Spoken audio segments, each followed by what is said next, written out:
दोस्तों, हर साल की भांति इस साल भी राजस्थान सरकार है वरिष्ठ नागरिकों को जिनकी उम्र 60 साल से अधिक हो गई है तो उनको देवस्थान विभाग की ओर से तीर्थ यात्रा करवा रही है। तो ये दो तरह की यात्राएं होंगी जिसमें रेल यात्रा और हवाई यात्रा होगी। यदि आप भी अपने किसी परिचित को, जैसे कि अपने माता पिता है या दादा दादी है, तो उनको यदि आप तीर्थ यात्रा करवाना चाहते हैं तो इस सुनहरे अवसर का लाभ है जो आप उठा सकते हैं। इसके ऑनलाइन आवेदन है जो स्टार्ट हो चुके हैं। इसके कुछ नियम और शर्तें भी हैं जिसके आधार पर आप है जो इसका फॉर्म अप्लाई कर सकते हो। तो इसका ऑनलाइन आवेदन किस प्रकार से भरा जाएगा, इसी के बारे में ये कंप्लीट वीडियो में लेकर के आया हूँ। इसमें आपको स्टेप बाय स्टेप सारी जानकारी मैं आपको बता दूँ।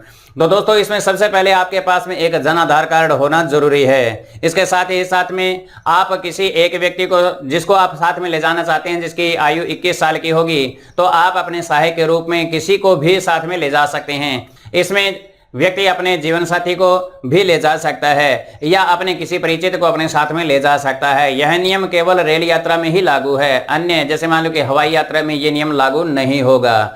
तो इसका जो ऑनलाइन आवेदन है वो किस प्रकार से भरा जाएगा, चलिए स्टार्ट करते हैं इस वीडियो को। दोस्तों, यहाँ पर सबसे पहले आपको आ जाना होगा अपने किसी भी ब्राउजर में और यहाँ पर आने के बाद में आपको लिखना होगा देवस्थान विभाग। जैसे आप देवस्थान विभाग लिखोगे तो आपके सामने बहुत सारी यहाँ पर जो वेबसाइट है वो आ जाएगी। तो आपको यहाँ पर वरिष्ठ नागरिक तीर्थ यात्रा योजना, इसके ऊपर आपको क्लिक करना होगा। तो जैसे ही आप इसके ऊपर क्लिक करोगे तो आपके सामने इस प्रकार से जो डैशबोर्ड है वो आ जाएगा। तो आपके पास में यहाँ पर जन आधार कार्ड होना अनिवार्य है, यानी आपको जन आधार कार्ड लगाना होगा। यदि आपके पास में जन आधार कार्ड नहीं है तो आप यहाँ पर क्लिक करके अपना जन आधार कार्ड बना सकते हो। यदि आपके पास में जन आधार रसीद नहीं है तो आप यहाँ से खोज सकते हो। यदि आपके पास में भामाशाह है और जन आधार कार्ड नहीं है तो आप यहाँ से अपना जो जन आधार कार्ड नंबर है वो प्राप्त कर सकते हो।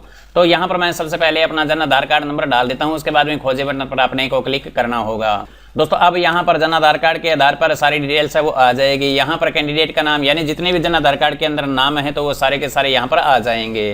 तो अब आपको जिसको भी यहाँ पर तीर्थ यात्रा के लिए जाना है तो उसको आपको यहाँ से चुने पर क्लिक करके यहाँ पर सेलेक्ट कर लेना होगा। जैसे ही आप यहाँ पर क्लिक करोगे तो यहाँ पर आपके सामने कन्फर्मेशन आ जाएगा कि क्या आप आयकर दाता हैं। यदि आप आयकर दाता हैं तो आप यहाँ पर यस पर क्लिक करेंगे, वरना आप नो पर क्लिक कर देंगे। इसके बाद में दोस्तों आपको नीचे आना होगा और यहाँ पर जो आवेदक है उसकी आयु की गणना की जाएगी। यहाँ पर 60 वर्ष एवं अधिक आयु के लोग ही यहाँ पर आवेदन कर सकते हैं। तो दोस्तों, यहाँ पर आप कम से कम 60 वर्ष की आयु के व्यक्ति को यहाँ पर जाना होगा। तो दोस्तों, इसके बाद में आपको यहाँ पर तीर्थ स्थानों का नाम आपको अपनी पसंद के अनुसार सेलेक्ट कर लेना होगा। तो सबसे पहले आप यहाँ पर कोई भी नाम है वो सेलेक्ट कर लोगे। इसके बाद में आप यहाँ पर दूसरा नाम है वो सिलेक्ट करोगे। इसके बाद तीसरा नाम आप यहाँ पर सेलेक्ट कर लोगे, यानी जो भी तीर्थ स्थान आप यहाँ पर पसंद करते हो तो उनको आप कैटेगरी के अनुसार सेलेक्ट कर लोगे। इसके बाद में दोस्तों, यदि आप हवाई यात्रा से जाना चाहते हो तो यहाँ पर एक पशुपतिनाथ काठमांडू में है तो वो आप यहाँ पर सेलेक्ट कर सकते हो। इसके बाद में आप प्रारूप में संचित करें तो आप इसको यहाँ पर सेव कर सकते हो। दोस्तों, इसके बाद में आपको यहाँ पर आवेदक का जो विवरण है वो आ जाएगा। यहाँ पर जो आवेदक का विवरण है तो यह सारी डिटेल्स यहाँ पर है जो जन आधार कार्ड के आधार पर यहाँ पर उठा लेगा। तो इसमें पे आपको क्या करना होगा कि एक अतिरिक्त मोबाइल नंबर दे देना होगा। इसके बाद में आपके पास में लैंडलाइन नंबर है तो वो आप यहाँ पर दे सकते हो। इसके बाद में आपके पास में जो व्यवसाय है वो आप यहाँ पर सेलेक्ट कर लोगे। इसके बाद में आप दिव्यांग हैं या नहीं है तो वो आप यहाँ पर सेलेक्ट कर लोगे। यदि आप 60 साल से अधिक हैं और दिव्यांग हैं तो आप यहाँ से सेलेक्ट कर सकते हो। तो यहाँ पर सबसे पहले मैं व्यवसाय को सिलेक्ट कर लेता हूँ। तो यहाँ पर चलो हाउस वाइफ सेलेक्ट कर लेते हैं। इसके बाद में दिव्यांग हैं तो आप यहाँ से किस प्रकार के दिव्यांग हैं तो वो आपको यहाँ पर सेलेक्ट कर लेना होगा। अब दोस्तों, यहाँ पर आपको कोविड-19 की जो वैक्सीन है वो कितने डोज आपने लगवाई है तो वो आपको यहाँ पर सेलेक्ट करना होगा। कम से कम आपको दोनों डोज लगवानी नहीं होगी, तो आपको यहाँ पर ये सेलेक्ट करना होगा। दोस्तों, इसके बाद में आप प्रारूप के रूप में संचित करें तो आप यहाँ पर इसको सेव कर सकते हो। इसके बाद में आवेदक का जो एड्रेस है वो आपको भरना होगा। यहाँ पर कंप्लीट एड्रेस आपको भरना होगा। सबसे पहले तो आवेदक के रहने का जो क्षेत्र है वो आपको यहाँ पर सेलेक्ट करना होगा। आप टीएसपी क्षेत्र से हैं या नॉन टीएसपी से, तो अधिकांश नॉन टीएसपी में आते हैं तो आपको नॉन टीएसपी यहाँ पर सेलेक्ट करना होगा। इसके बाद में शहरी या ग्रामीण क्षेत्र है तो ये आपका जन आधार कार्ड से उठा लेगा। तो कंप्लीट डिटेल यहाँ पर आ जाएगी। यहाँ पर आप अपनी तहसील है वो सिलेक्ट कर लोगे। तहसील के बाद में आप यहाँ पर अपना जो विधानसभा क्षेत्र है वो सिलेक्ट करोगे। और इसके बाद में दोस्तों, यदि आप अपने जीवन साथी को यहाँ पर साथ में ले जाना चाहते हो तो अपने जीवन साथी के लिए यहाँ पर आप सेलेक्ट कर सकते हो। दोस्तों, इसके अलावा आप यहाँ पर अपने किसी परिजन को भी साथ में ले जा सकते हो सहायक के रूप में। तो सहायक के रूप में तभी ले जा सकते हो जब आपकी आयु 70 वर्ष यानी 75 वर्ष से अधिक की आयु है तो आप अपने साथ में किसी परिचित को ले जा सकते हो, अन्यथा आप अपने जीवन साथी को यहाँ पर ले जा सकते हो। तो जीवन साथी की आयु भी यहाँ पर 60 साल की होनी चाहिए, तो आप यहाँ पर जीवन साथी को साथ में ले जा सकते हैं। तो आप यहाँ पर जीवन साथी के लिए यहाँ पर इसको सेलेक्ट कर लोगे। और यदि आप अपने साथ में किसी परिचित को ले जाना चाहते हो तो आप यहाँ पर नया सेलेक्ट करके यहाँ पर अपने किसी सहायक को भी साथ में ले जा सकते हो। लेकिन सहायक को तभी आप साथ में ले जा सकते हो यदि आप 75 साल की उम्र से ज़्यादा के हों, और या आप विकलांग हो तब आप अपने किसी सहायक को साथ में ले जा सकते हो। तो दो ही कंडीशन में आप अपने किसी भी परिचित को साथ में जो ले जा सकते हो। यदि आपका जीवन साथी है तो आप यहाँ पर जीवन साथी को सिलेक्ट कर लेंगे। तो दोस्तों उसके बाद में जन आधार कार्ड में जो भी आपका जीवन साथी है तो आप यहाँ पर इसमें से कोई भी सिलेक्ट कर सकते हो, अन्यथा आप इसको यहाँ पर खाली छोड़ सकते हो और अपने किसी परिचित को साथ में ले जा सकते हो। परिचित को आप तभी ले जा सकते हो यदि आप सक्षम नहीं हो, यानी कि जैसे आप विकलांग हो तो आप यहाँ पर अपने किसी भी परिचित को साथ में ले जा सकते हो। यदि आप विकलांग इत्यादि नहीं हो तो आप अकेले यहाँ पर जा सकते हो। यदि आप अपने किसी सहायक को साथ में ले जाना चाहते हो तो आपको यहाँ पर सहायक का विवरण भी जो भरना होगा, तो आपको इसको सिलेक्ट करना होगा। अब आपको यहाँ पर जो सहायक है उसका जन आधार कार्ड लगाना होगा और यहाँ पर खोजे बटन पर क्लिक करना होगा।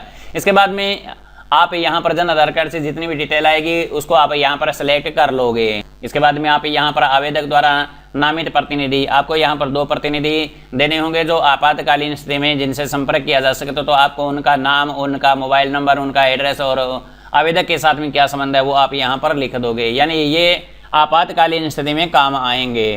तो आप यहाँ पर उनका जो विवरण है वो भर दोगे। तो दोस्तों इसके बाद में आप यहाँ पर आवेदक की जो फोटो है वो लगा दोगे। यदि आपकी यहाँ पर आवेदक की जो फोटो है वो पुरानी है तो आप यहाँ पर लेटेस्ट जो फोटो है वो अपलोड कर सकते हो। इसके बाद में यहाँ पर जीवन साथी की फोटो आ जाएगी और यहाँ पर सहायक की फोटो है वो आ जाएगी। यदि सहायक की फोटो यहाँ पर लगानी हो तो आप दूसरी भी लगा सकते हो। दोस्तों इसके बाद में आपको यहाँ पर आवेदक का जो चिकित्सा प्रमाण पत्र है वो यहाँ पर लगा दोगे। आप आवेदक का चिकित्सा प्रमाण पत्र, जीवन साथी का चिकित्सा प्रमाण पत्र और सहायक का जो चिकित्सा प्रमाण पत्र है वो यहाँ पर आप अपलोड कर दोगे। तो दोस्तों आप यहाँ पर एक साथ में भी PDF है वो बना करके यहाँ पर अपलोड कर सकते हो। यहाँ पर 5 MB से कम की जो फाइल है वो होनी चाहिए PDF में। तो दोस्तों यहाँ पर कुछ टर्म्स एंड कंडीशन दिए गए हैं तो आप इनको यहाँ पर सेलेक्ट कर लोगे। यहाँ पर लिखा हुआ है कि आप लॉटरी में चयनित होने की स्थिति में यात्रा के समय स्थान खाली रहने पर 6 घंटे की अल्पावधि सूचना पर यात्रा है तो तैयार हो सकते हैं। यानी कि आपका नाम लॉटरी के अंदर यहाँ पर नहीं आता है और 6 घंटे से पहले आपको यहाँ पर सूचना दी जाती है कि कोई सीट खाली है तो आप यात्रा कर सकते हो या नहीं, तो आपको यहाँ पर इसको सिलेक्ट करना है। यदि आप तैयार हो सकते हो तो आपको इसको सिलेक्ट करना होगा। और यदि आपका हवाई यात्रा हेतु लॉटरी में चयन किया जाता है और इसके किसी कारणवश आप यहाँ पर हवाई यात्रा निरस्त कर दी जाती है तो आप रेल यात्रा कर सकते हो या नहीं, तो यदि आप इसके लिए सहमत है तो आपको इसको सिलेक्ट करना होगा। और यदि आपका रेल यात्रा है तो लॉटरी में चयन होने की स्थिति में किसी कारणवश ये रेल यात्रा है वो निरस्त कर दी जाती है तो आप रेल यात्रा के स्थान पर हवाई यात्रा करोगे या नहीं, तो आप यहाँ पर इसको सिलेक्ट कर लोगे। इसके बाद में इस योजना के अंतर्गत पूर्व में आपके द्वारा कोई भी यात्रा का लाभ लिया गया या नहीं लिया गया तो आप यहाँ पर इसको है जो सिलेक्ट कर लोगे। इसके बाद में दोस्तों आपको यहाँ पर फाइनल सेव बटन पर क्लिक करना होगा। इसके बाद में सारी डिटेल्स आपके सामने आ जाएगी। प्रिंट प्रीव्यू भी आप यहाँ पर देख सकते हो और ये जो प्रिंट है जो आप निकाल करके कस्टमर को दे सकते हो। तो दोस्तों यहाँ पर जो नियम और जो कंडीशंस हैं, जो शर्तें हैं, तो उनकी PDF मैं आपको यहाँ पर डिस्क्रिप्शन में दे दूंगा। आप वहाँ से डाउनलोड करके इसको पढ़ सकते हो कम्प्लीटली कि आपको कौन कौन से नियमों का यहाँ पर पालन करना होगा, कौन कौन सी शर्तें इसमें दी गई है। तो इस प्रकार से आप किसी का भी जो यहाँ पर है जो देवस्थान तीर्थ यात्रा के लिए किसी का भी यहाँ पर फॉर्म है जो भर सकते हो। तो उम्मीद करता हूँ दोस्तों कि आपको ये वीडियो पसंद आया हो। यदि वीडियो में कुछ भी अच्छा लगा हो तो आप वीडियो को लाइक और शेयर कर देना, साथ में कमेंट बॉक्स में कमेंट भी लिख देना। चैनल पर नए हो तो चैनल को जरूर सब्सक्राइब कर लेना ताकि आपको आने वाले हर एक वीडियो की नोटिफिकेशन मिलते रहे। तो मिलते हैं नेक्स्ट वीडियो में नई जानकारी के साथ में, तब तक के लिए जय हिंद।